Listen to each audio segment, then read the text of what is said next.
Em novembro de 2008, na cidade de Cláudio, em Minas Gerais, aconteceu um evento extraordinário que entrou para os arquivos da Polícia Militar. O que parecia ser mais um avistamento de luzes no céu, logo se revelou algo muito mais impressionante. Militares perseguiram em uma viatura 2 seres humanoides luminosos no meio de um canavial. O caso foi oficialmente documentado em um relatório assinado pelo então comandante do pelotão local, o tenente Eisenhower Gerck, austríaco, e contado por vários policiais presentes. O material inclui fotos, boletins de ocorrência e depoimentos com nomes e identificações. É raro, talvez inédito, encontrar registros oficiais sobre perseguição a entidades desconhecidas.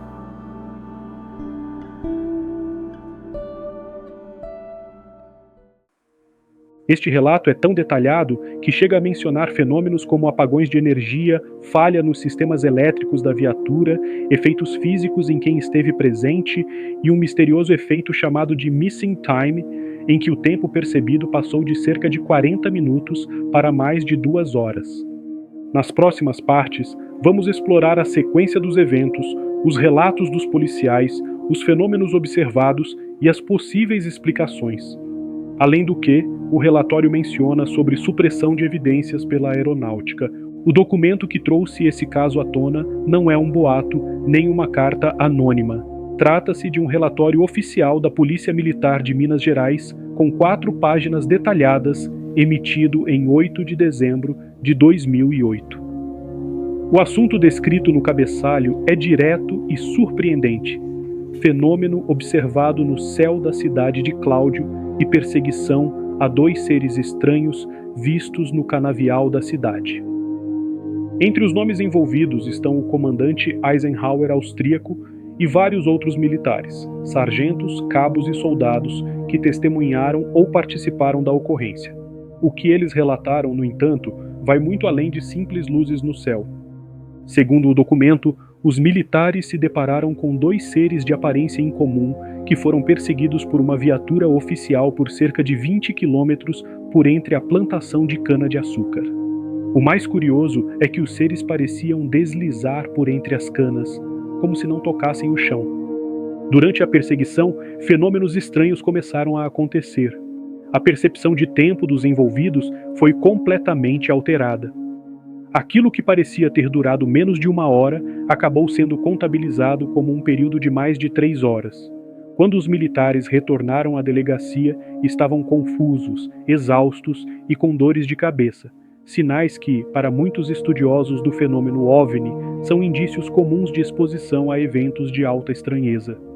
Além disso, a viatura sofreu falhas técnicas inexplicáveis. Problemas elétricos afetaram o funcionamento do veículo, o que também é frequentemente citado em outros casos ufológicos, como o de Varginha. Um dos policiais, identificado como William, relatou que ao avistar algo no mato, virou a viatura em direção aos seres. Ele descreveu que os avistou mexendo no solo, como se estivessem coletando algo ou realizando algum tipo de experimento. William teve a nítida sensação de que os seres conseguiam influenciar seus pensamentos e emoções.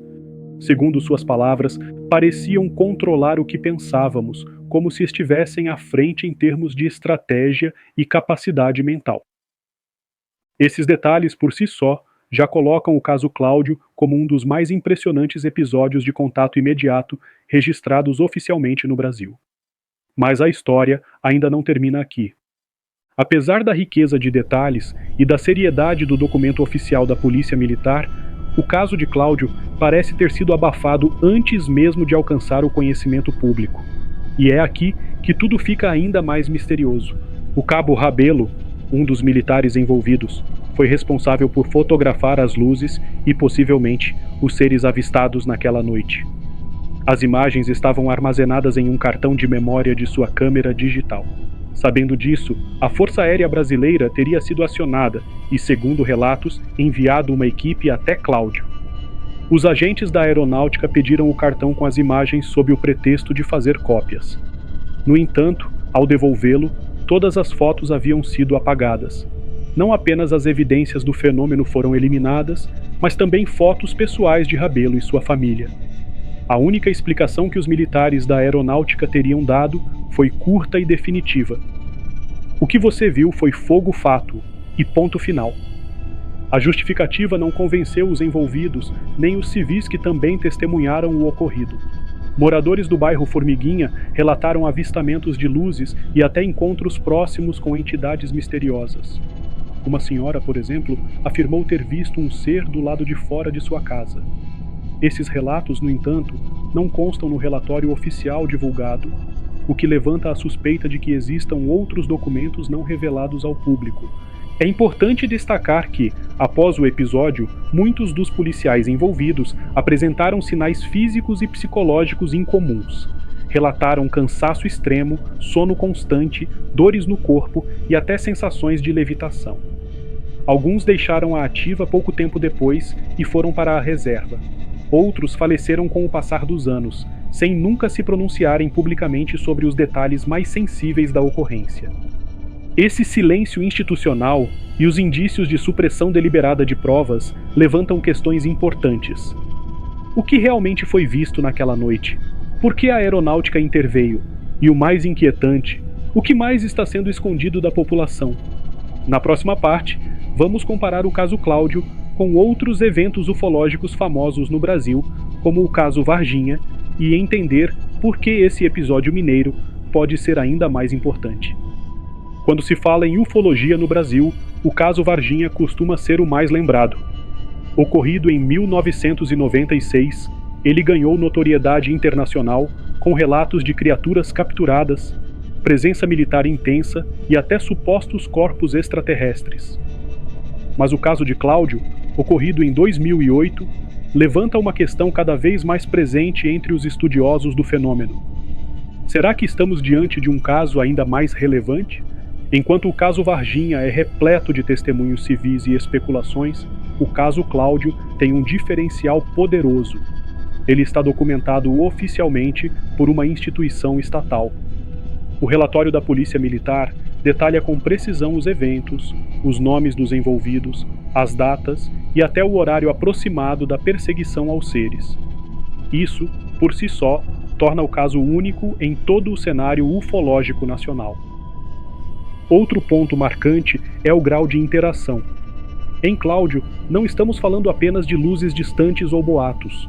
Houve perseguição ativa, contato visual direto com entidades humanoides, efeitos físicos e mentais sobre os envolvidos e falhas tecnológicas no exato momento da ocorrência. Há relatos de seres deslizando entre as canas, como se desafiando as leis da física, e até comportamentos quase científicos, como se os seres estivessem coletando amostras do solo. E então vem a parte mais perturbadora, o missing time. Militares experientes perderam completamente a noção do tempo. O que parecia uma ação rápida se transformou em horas não percebidas. Quando voltaram à base, estavam desorientados, com dores, fadiga e sintomas que muitos associam a experiências de abdução. Diante disso, muitos ufólogos já consideram o caso Cláudio não apenas comparável, mas potencialmente mais significativo do que o de Varginha. Isso porque não se trata apenas de histórias repassadas com o tempo. Existe papel timbrado, existem nomes, existe um documento com 4 páginas, assinado, carimbado, registrado. Se futuramente novos relatórios vierem à tona, ou algum dos militares sobreviventes decidir falar abertamente sobre o que viveu, é possível que o caso Cláudio assuma o posto de caso ufológico mais importante da história brasileira. Mas afinal, por que ainda não é amplamente conhecido? Por que, mesmo com todos esses elementos, ainda há tanto silêncio? Na próxima e última parte, vamos refletir sobre o impacto desse caso, o possível encobrimento oficial e o que isso revela sobre o que realmente está sendo escondido da humanidade. O caso Cláudio é um daqueles episódios que desafiam qualquer explicação convencional.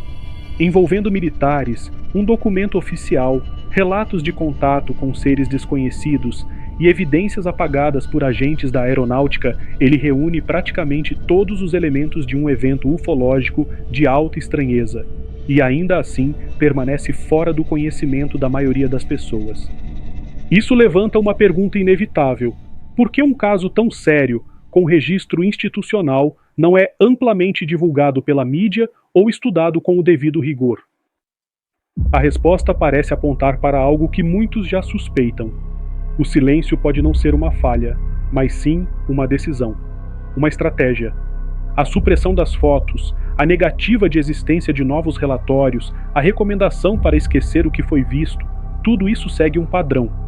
Um padrão já observado em outros eventos ao redor do mundo, onde a presença de fenômenos inexplicáveis é tratada com descrédito público e contenção interna. E talvez isso aconteça porque o que está em jogo vai muito além de simplesmente admitir que não estamos sozinhos. Admitir isso significaria repensar nossa história, nossa ciência, nossa espiritualidade e nosso lugar no universo. Seria reconhecer que, mesmo com todo o nosso avanço, ainda somos crianças olhando para o céu sem entender o que realmente acontece acima das nossas cabeças. O caso Cláudio é um lembrete de que há mistérios sendo guardados a 7 chaves, que existem relatos, provas e pessoas que viveram experiências que desafiam a lógica. E que, talvez, a verdade esteja mais próxima do que imaginamos, mas ainda longe o bastante para ser escondida pelos que preferem manter tudo como está. Se você também sente que há algo estranho acontecendo por trás das cortinas do mundo, inscreva-se no canal. Juntos, vamos continuar explorando os mistérios que o sistema tenta enterrar. E lembre-se, nem tudo que é desacreditado é mentira. Às vezes é só verdade demais para ser aceita.